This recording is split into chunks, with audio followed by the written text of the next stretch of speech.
There comes a moment when the noise fades and you finally hear it not from outside but from the quietest place inside yourself. It doesn't sound like a voice, not exactly. It's more like a feeling, a tug. A slight ache, like something's missing, but you can't name it. Not yet. You wake up tired even when you've slept well. You laugh at jokes that don't reach your chest. You smile in conversations that feel like performance pieces. You feel seen but not known. You're surrounded, but still a little bit alone. You try harder, thinking maybe it's just you. Maybe you're being dramatic. Maybe this is what life feels like for everyone.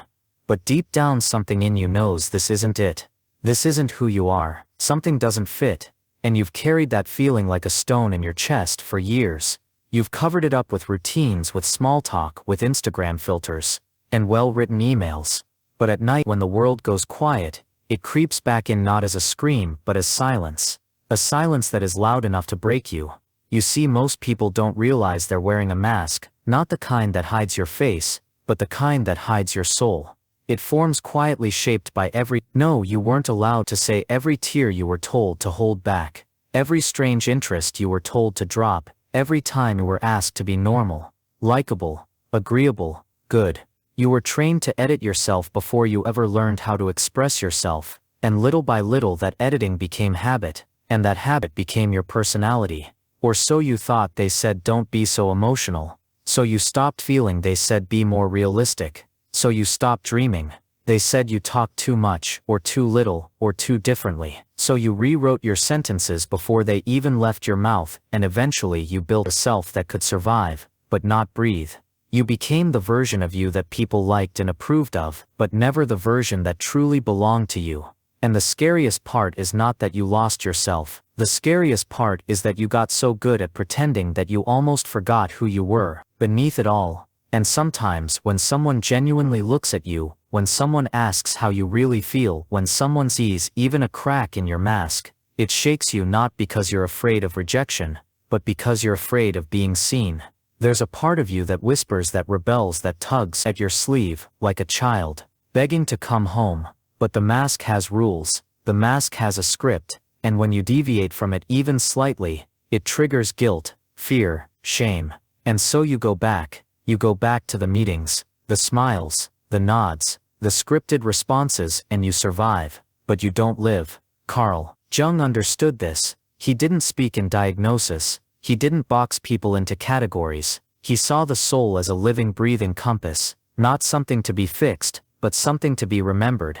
He spoke of the persona, the part of us we present to the world, a mask we wear not out of deception, but out of necessity. It keeps us safe, it helps us function, but over time the persona becomes a prison, especially when we mistake it for our true self. You begin to feel it not as an identity crisis, but as a spiritual fatigue, a chronic dissonance between what you say and what you feel, what you show and what you actually want, and no amount of productivity, or validation, or good vibes can cure it, because the pain is not in your results. It's in your refusal to be. The most heartbreaking realization is this: you haven't failed at life, you've just built your life around the wrong version of yourself. And that's why it all feels so heavy. You're exhausted, not from the work but from the weight of your own disguise. But here's the truth: you are not your mask, and the longer you wear it, the more distant you become from the one part of you that was never broken, never wrong, never unworthy, the real you,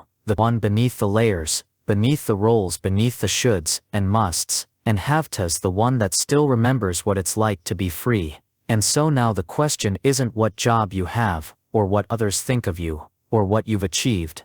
The real question is this: who are you when you're not trying to be acceptable? Who are you when you're not performing? Who are you when no one is watching? Because that person, that voice, that quiet presence, that's your beginning. Not the version that pleased everyone else, but the one that always waited for your permission to show up.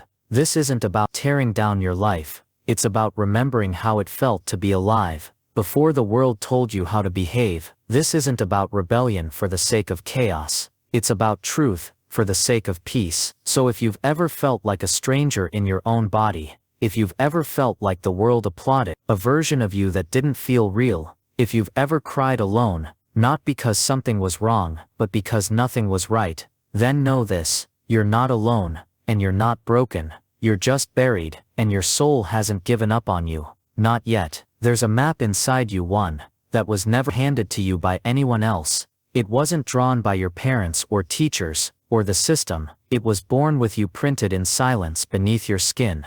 It's not made of destinations, it's made of directions. It doesn't tell you where to go, it tells you how to walk, and Carl Jung called this your dominant function. It is the way your soul interprets reality, the unique rhythm your mind follows. When left undisturbed, it is not a title, it is not a personality label, it is your compass. Some people were born thinkers, their minds sharpen reality into clarity. They see structure where others see chaos. They in truth, in logic and comfort, in understanding. But when told that their calm is cold, that their clarity is robotic, they begin to shrink, to pretend they feel more than they do, to apologize for the depth of their thinking. Some were born feelers, their hearts are attuned to emotion like a violin, to music. They walk into rooms and feel what others won't say. They cry easily, love, deeply hurt, silently, but they were told to toughen up, to stop being dramatic, to grow a thicker skin, so they stopped trusting their sensitivity and buried it like a flaw. Others are sensors rooted in the now. They feel the world, through touch, taste, movement. Their instincts speak louder than words. They live through experience, not imagination, but they were told to dream bigger, think deeper, stop being so grounded, and so they began to reach outside themselves while forgetting how powerful their inner awareness was. And then there are the intuitives, the ones who connect invisible dots, who see meaning in what others call random. They are guided by symbols and metaphors, and they dream like their life depends on it. But the world called them unrealistic, childish, lost in the clouds, and so they clipped their wings, just to stay in the room. What Jung believed was radical in its simplicity. Your dominant function is not wrong. It is your gift, but it only remains a gift if it is honored, protected, developed. If not, it becomes a wound. And this is where it begins to hurt. The moment the world teaches you that your natural way of seeing is unacceptable, you begin to twist, you begin to compensate, you become a thinker, pretending to feel a feeler, pretending to analyze a sensor, pretending to guess a dreamer, pretending to be practical. And while the world might clap, while they might applaud your adaptability, they will never see the cost, because the cost is you. You can pass every test, win every prize, follow every rule, and still feel hollow, not because you failed, but because you succeeded by becoming someone else. This is not a crisis. This is not you being too complicated, too emotional, too withdrawn, too intense. This is your soul grieving its own silence. This is your compass spinning without direction, not because it's broken, but because you've been walking in someone else's shoes. Carl Jung didn't ask us to become someone new.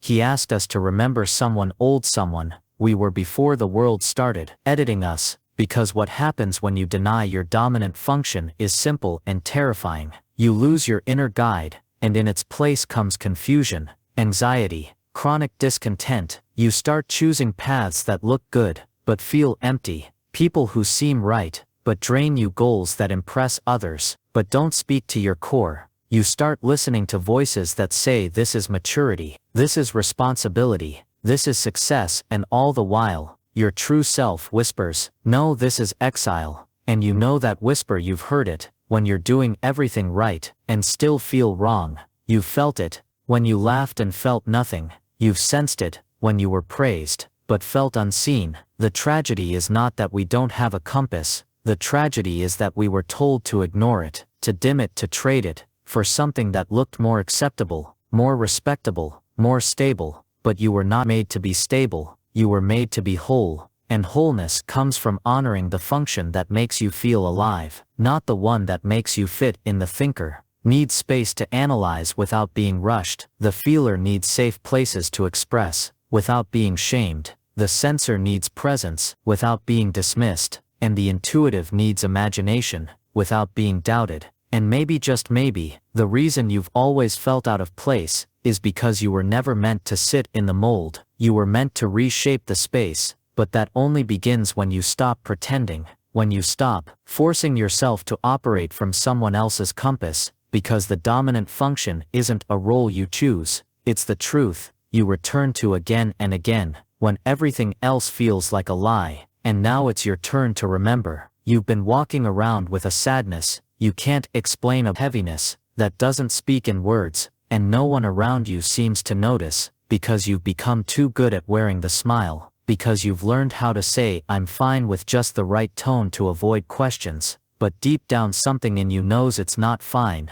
and hasn't been for a long time. It's not depression, not exactly. It's not burnout or anxiety, not fully. It's something more silent, more invisible. It's grief, not for someone you lost, but for someone you abandoned yourself. This grief shows up when you're alone in your car, staring at the red light, and wondering how you ended. Up here it shows up when you're lying in bed, and the ceiling feels like it's pressing down on you. Not because of anything that happened, but because of everything that never did. It's the weight of unlived moments, of dreams you packed away, of truths you never spoke. It's the echo of the real you, asking again and again, is this all there is? Is this who I've become? You feel it, most in quiet rooms, the ones where no one needs anything from you, the ones where the noise stops, and your soul finally gets a moment to speak, and it doesn't scream, it doesn't beg, it just mourns the freedom it gave up to be liked, mourns the voice it silenced just to avoid tension,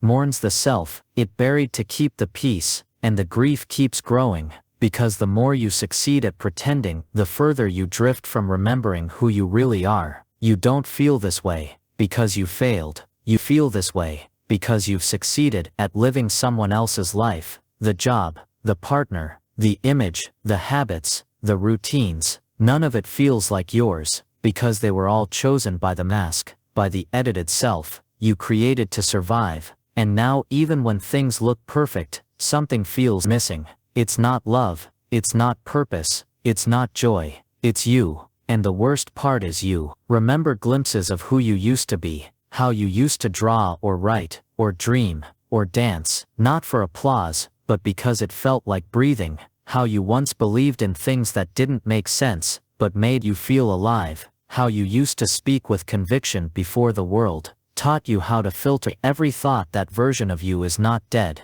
but it's been waiting and waiting and waiting while you went out and became what everyone else needed. And you keep telling yourself, you'll go back to it one day, when the timing is better, when life calms down, when you've earned the right to finally choose yourself. But the truth is, there is no right time to become real again, only a moment when the pain of pretending becomes too heavy to carry. And maybe that moment is now. Maybe that's why you're here listening, not to me, but to yourself, through these words. Maybe the grief isn't here to haunt you, but to wake you, because buried beneath that grief is your essence, not the version you show the world, but the one who always knew, always felt, always whispered from the background, hoping one day you'd stop long enough to listen.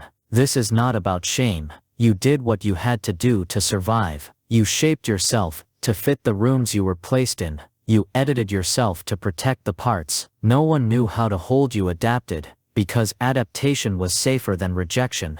But you're not meant to live in survival mode forever. And the grief, it's not punishment, it's invitation, a signal from your soul that it's time to return. Because when your dominant function is ignored for too long, it doesn't just go silent, it becomes pain, it becomes self-doubt, it becomes confusion that no achievement can erase. And the only cure is not found in doing more, or being better, or proving anything. The only cure is reconnection. Reconnection with the part of you that never needed fixing, just permission. You are not too far gone, you are not too late, and you are not broken beyond repair. You are simply distant, and distance can be closed. One truth at a time, one unspoken sentence at a time, one choice that feels real, even if it feels risky. You don't have to explain your grief to the world, just honor it, because it is the proof that something sacred still lives inside you and it wants to come home. At first it whispers a little discomfort, a small hesitation, a strange reaction to something that shouldn't bother you. Then it becomes louder. Maybe it shows up as anxiety, or anger, or sadness you can't trace to anything specific. Maybe it's a fight you start and don't know why, or a project you ruin at the last second, or a moment of happiness you pull away from just when it feels real. This isn't self-sabotage, this is the revenge of the buried self. Carl Jung called it the inferior function,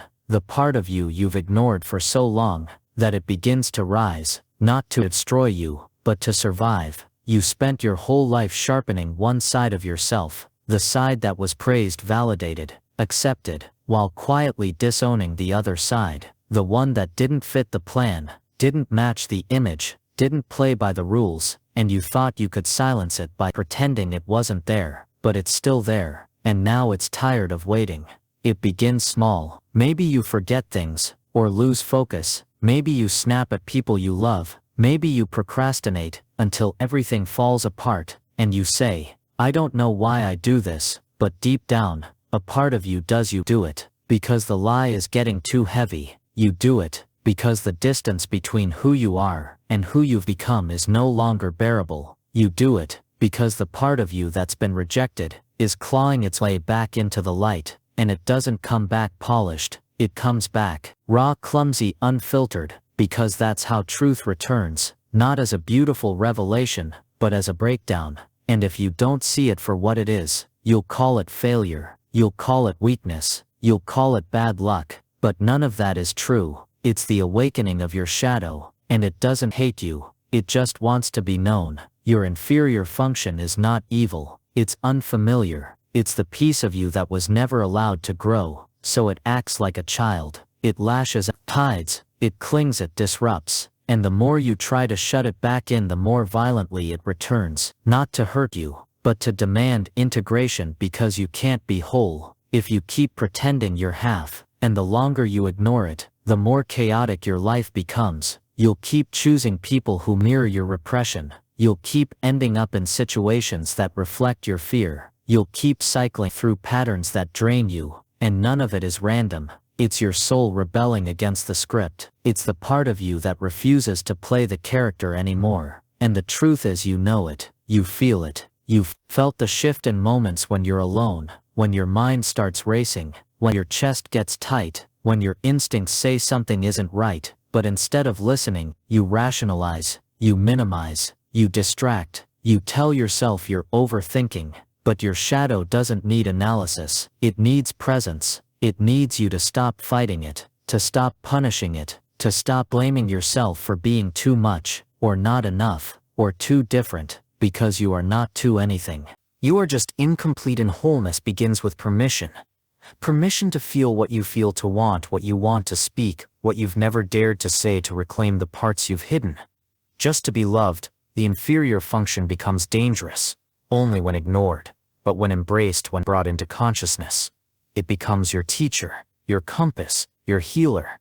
It shows you where you've abandoned yourself. It shows you what you've outgrown. It shows you what you've been pretending not to need. And if you're brave enough to face it, you'll see that what looked like sabotage was really the truth trying to break through, the job that didn't work, the relationship that felt empty, the life that looked good on paper, but made you feel hollow. None of it was failure, it was feedback. And now the question is, are you ready to listen? Not with fear, but with curiosity. Not with shame, but with compassion. Can you look at the part of yourself you were taught to hate, and simply say, I see you? You don't have to be perfect. You just have to be real, because only when you stop performing can you start healing. You keep looking for the fix, the method, the system that will finally make everything make sense. The right book, the right morning routine, the perfect words that will unlock the door and let you out of this quiet despair. But what if the answer isn't about adding anything? What if it's about remembering what was taken? You are not broken. You are buried under the rules you followed to be good, under the beliefs you inherited. Not by choice but by fear, under the achievements you collected, to feel worthy, under the pressure to stay small when your spirit wanted to expand. You are not flawed, you are just hidden behind years of trying to survive a world that never learned how to hold you.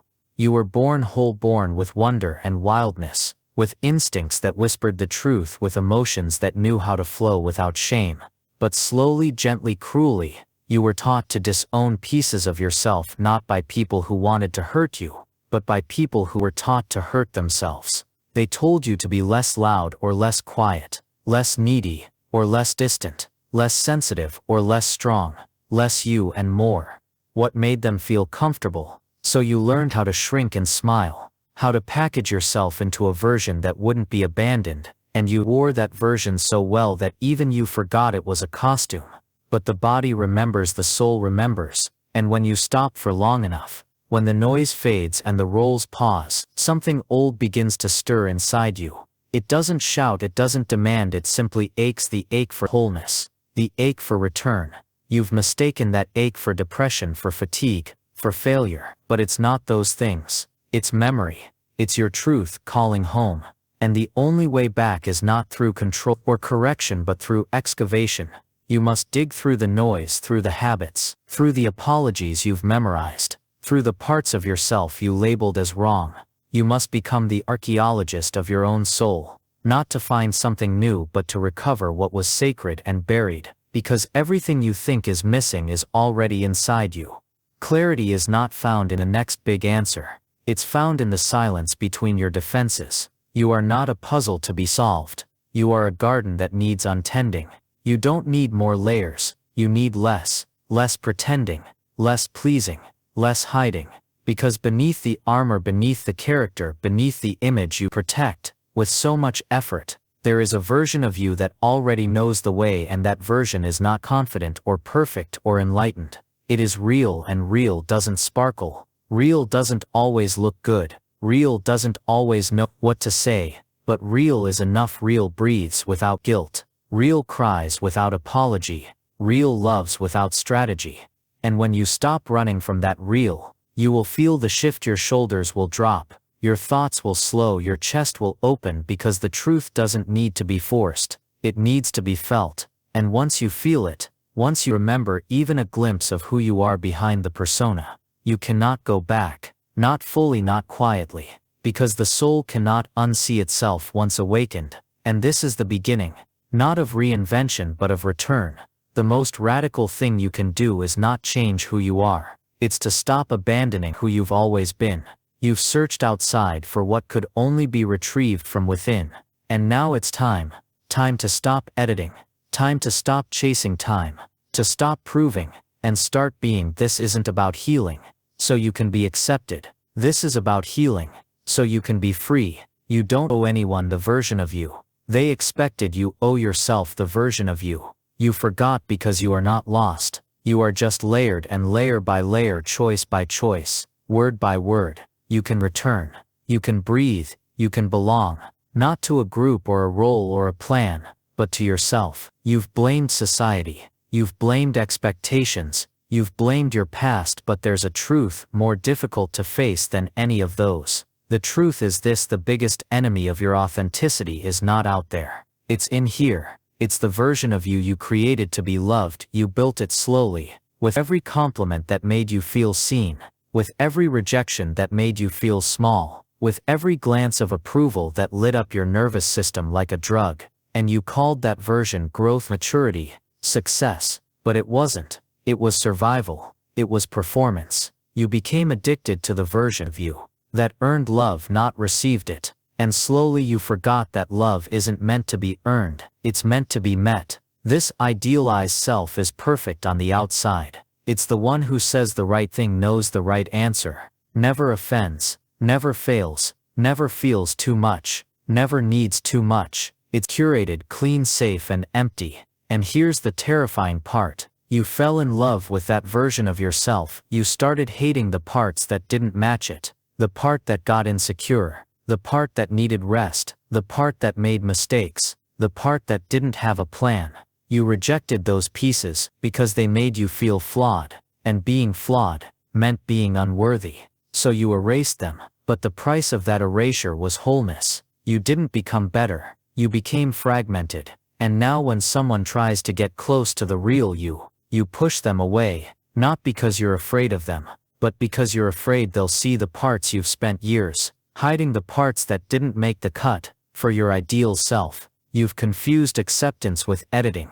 You've confused worth with performance. And you've forgotten how to simply be. Not impressive, not flawless. Just be. The idealized self isn't who you are. It's who you thought you had to be safe, to be seen, to be loved. and you've carried it for so long that even the thought of putting it down feels dangerous. Who would you be if you weren't striving? If you weren't trying? If you weren't so polished, what would happen? If you stopped perfecting and started revealing, this is the real work, not outer transformation but inner release, letting go of the illusion you worshipped, letting go of the image you built your identity on, because that image is killing you. Slowly, quietly, beautifully, with praise. You are not thriving. You are performing. You are not whole. You are trimmed. And the voice inside you knows it's the one that cries when no one sees. It's the one that sighs when you're finally alone. It's the one that whispers, "This isn't me," and no one else hears it, but you do. And the question now is, are you brave enough to listen? Are you brave enough to disappoint the world, if it means remembering yourself? Because the truth is, you will lose people, you will break expectations, you will unsettle those who only like the version of you that was manageable, but you will find something far more valuable: peace, the kind that doesn't rely on applause; connection, the kind that doesn't shrink your truth; freedom, the kind that doesn't ask you to abandon yourself every time someone gets uncomfortable. And none of it comes from the idealized self, it comes from the forgotten self, the one you buried under layers of should and must and better. You don't need to be better, you need to be real, because being real is not weakness. It is the ultimate rebellion. In a world that rewards performance, authenticity is power, but not loud power, not the kind that shouts, the kind that breathes, and trusts, and stands without needing permission. You were never meant to be a masterpiece, you were meant to be a mirror, reflecting back everything that was ever true, especially the parts they told you to hide, especially the parts you told yourself were wrong. And if you can love even those, then no version of you will ever have to pretend again. There's a part of you pretend doesn't exist, not because you're a liar, but because you were taught to hide it. Since you were young, you've been trained to show the light and deny the dark, to offer the smile and swallow the scream, to share the success and silence the fear. And over time, that darkness didn't disappear, it just found new ways to survive. Carl Jung called it the shadow, the collection of everything you pushed away, the rage, the sadness, the shame, the desire, the truth you thought made you unlovable. But here's the hardest truth: the shadow doesn't die. It waits in your habits, in your reactions, in your relationships, in your pain. It doesn't sleep, it watches. And when you're tired, when your mask slips, when your routine breaks, it speaks. Sometimes it whispers through anxiety, other times it yells through sabotage, and you call it failure and weakness and disaster. But it's not. It's a message. It's a part of you saying, "I'm still here." The shadow is not evil. It is exiled truth, truth that scared others, so they told you to hide it, truth that didn't fit the image, so you buried it, truth that burned too bright, so you dimmed it to survive. But it didn't go away, it just became symptoms, and now you're trying to fix those symptoms, by rearranging your life, outside, by optimizing your schedule, by reading one more book. But the real chaos isn't in your calendar, it's in your basement, and it's asking to be seen, not so it can destroy you, but so it can free you. Within your shadow is your creativity, your honesty, your fire, your boundaries, your authentic voice. Within your shadow is your unlived life, and you don't need to kill it, you need to integrate it, because what you repress will rule you, and what you embrace will renew you. This is not about unleashing chaos, it's about holding space for contradiction. It's about making room for the truth that doesn't look good on paper. You can be kind and still have rage. You can be spiritual and still feel fear. You can be intelligent and still make mistakes. You are not here to be one thing. You are here to be whole. And wholeness means owning every part, even the ones that made people uncomfortable, because those parts are not shameful, they are honest. And your shadow is not proof that something is wrong with you. It is proof that something is real inside you, something that survived silence, rejection, correction, and now it wants to live. You cannot heal without meeting your shadow. You cannot grow by only looking up. You must look down into the depth, into the discomfort, into the rooms You locked because they scared you, but they only scare you because you've never seen them in the light. And when you do, you'll see they were never monsters. They were memories. Memories of who you were before the edits, before the fear, before the reward system that trained you to be small. This is not about going backwards. It's about going inward and reclaiming what was always yours. Your anger is not a sin. Your tears are not a weakness. Your desires are not dangerous. They are signals. They are stories. They are sacred. But only if you stop judging them and start listening. The shadow is not the enemy. It is your neglected truth, and the longer you run from it, the more it chases you through patterns, through pain, through breakdowns, until finally you stop and turn around and realize it was never trying to hurt you. It was trying to come home. The moment arrives quietly. It's not a loud awakening. It's not a dramatic breakdown. It's a pause, a breath, a flicker of recognition in the mirror, where for the first time in a long time, you don't look away, because the person staring back feels different, not fixed, not perfect, just honest. And that honesty is everything. It means you're ready to stop running, ready to stop performing, ready to stop betraying yourself, just to keep others comfortable. You don't need another plan, another strategy, another fix. You need presence, the kind of presence that sits in silence, and finally says, this is who I am, and I will no longer apologize for it. This isn't about becoming someone new. It's about unbecoming everything that isn't you, and that process, it's not comfortable, it's not clean, it's a demolition of roles, of routines, of relationships built on the version of you that never truly existed. And yes, you will lose people, you will disappoint expectations, you will feel alone, but that loneliness is sacred, because it makes space for something real. You will find moments, conversations, connections that don't ask you to shrink paths, that don't ask you to fake a frequency, that doesn't rely on applause. And the more you walk this path, the less you explain yourself, not out of arrogance, but out of clarity, because you no longer need to be understood by the world to understand yourself. You'll start to notice the shift, the way your body softens when you speak your truth, the way your soul breathes when you stop lying to fit in. You'll realize that power isn't loud. Power is alignment. When your thoughts match your feelings, and your actions match your essence, that's coherence, that's peace. And once you've tasted that, you can't go back. Not really. Because even when the old life calls, even when a familiar comfort tempts you, you'll know that it was never comfort. It was numbness. And you're done being numb. You're done being digestible, predictable, useful. You're done being everything they wanted, and nothing you needed. You're done. And in that decision, even if you don't say it out loud, a revolution begins. Not outside, inside, a silent revolution. The kind that doesn't seek attention, it seeks truth, and you'll begin to live from your dominant function.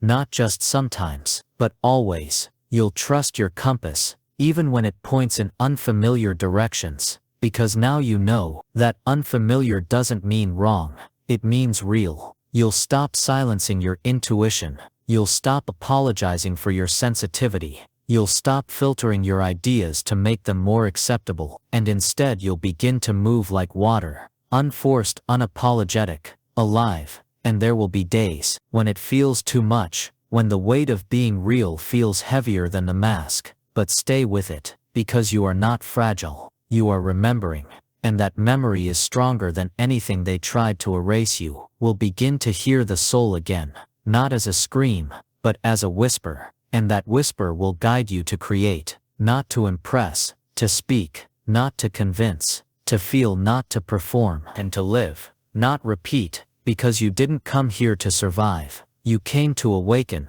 And if you've made it this far, you already have. You are not starting from zero. You are starting from truth, and that is the most powerful place you could ever stand. So now don't just walk away from this video, walk back to yourself, and this time don't leave.